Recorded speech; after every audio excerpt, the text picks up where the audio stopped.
Bonjour. Bonjour, monsieur Victor. Une polémique défait la chronique ces derniers jours au Cameroun, à savoir la zoophilie enseignée aux enfants. Le livre L'excellente science de la classe de 5e qui contient des images scandaleuses de cette pratique répandue sur les réseaux sociaux. Et justement, ce matin, ce jour, le Messager et le quotidien Mutation en ont fait écho. Quel commentaire vous inspire justement cette actualité, vous qui êtes l'un des co-auteurs de cet ouvrage? En réalité, je ne suis pas responsable du module qui a été écrit, mais en tant que co-auteur, je voudrais prendre position par rapport à ces informations qui défraient les réseaux sociaux. En réalité, ce n'est pas de la zoophilie qui est enseignée aux élèves. De quoi s'agit-il? Il s'agit de l'amélioration de la santé de reproduction et en particulier des comportements émergents néfastes à la santé de reproduction. Ceux qui ont envoyé des images, qui ont posté des images dans les réseaux sociaux, n'ont pas pris la peine d'aller à la source, n'est-ce pas, de l'information. Et qui est la source de l'information en pareille circonstance? La source de l'information, c'est quoi? C'est une leçon qui est enseignée, n'est-ce pas, dans le cadre de la reproduction, n'est-ce pas, humaine. Et nous sommes en train de dénoncer ici, par le titre de la catégorie d'action, que beaucoup n'ont pas filmé, parce qu'ils ont filmé seulement une image.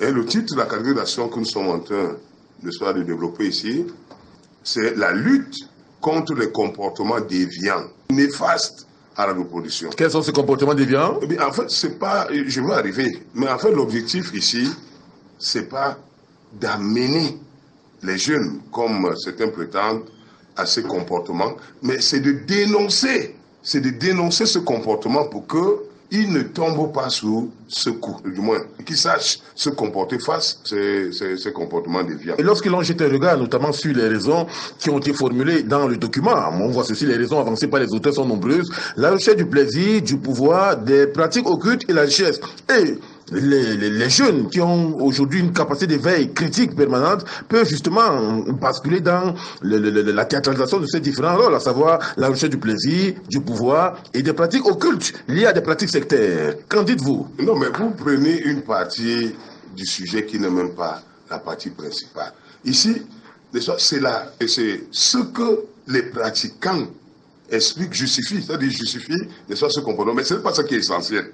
Qu'est-ce qui est essentiel à votre avis, Joseph Essel? Nous, ce qui est essentiel, c'est de dénoncer ce comportement pour que les jeunes qui sont à l'âge déjà de la préadolescence ou de l'adolescence pour certains fassent attention. Parce qu'en réalité, c'est une réalité que beaucoup veulent cacher. Ce sont des pratiques qui sont effectuées, qui sont réalisées, mais que beaucoup de parents ne disent pas aux enfants.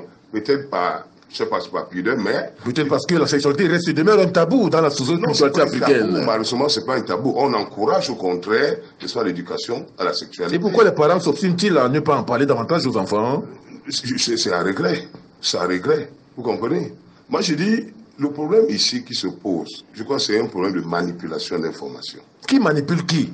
Bon, vous savez bien la guerre qu'il y a entre les éditeurs. Je pense que c'est même ça qui est à l'origine de tout ce problème. C'est une guerre entre les éditeurs. Parce que qui combat qui? Non, je ne veux pas entrer dans ce détail, mais vous savez mieux, vous savez que, n'est-ce pas, entre les éditeurs, il y a beaucoup de concurrence et tous les coups sont permis. Et je crois que c'est la base de cette désinformation. Nous ne sommes pas là pour faire l'apologie, n'est-ce pas, des comportements déviants, mais nous venons attirer l'attention de la jeunesse, n'est-ce pas, aux conséquences que ces comportements déviants peuvent causer. Si vous avez lu le résumé, n'est-ce pas, de cette leçon, nous avons, bon, si vous pouvez les lire, cette pratique déviante peut avoir des conséquences irréversibles sur la santé, voilà, des transmissions, IST, infection sexuellement transmissible, n'est-ce pas? Et dans cette leçon, nous n'avons pas parlé que de ces comportements liés au sexe. Nous avons parlé aussi de la consommation de drogue. Il s'agit d'un processus global d'éducation de la jeunesse, n'est-ce pas? Et on doit comprendre que nous, si on ne le dit pas, n'est-ce pas, à la maison, nous devons tout au moins le dire à l'école. Il faut que les enfants sachent qu'il y a des comportements qu'ils ne doivent pas adopter. Et qu'il y a des gens qui sont prêts à leur faire adopter ce comportement et ils doivent s'en méfier.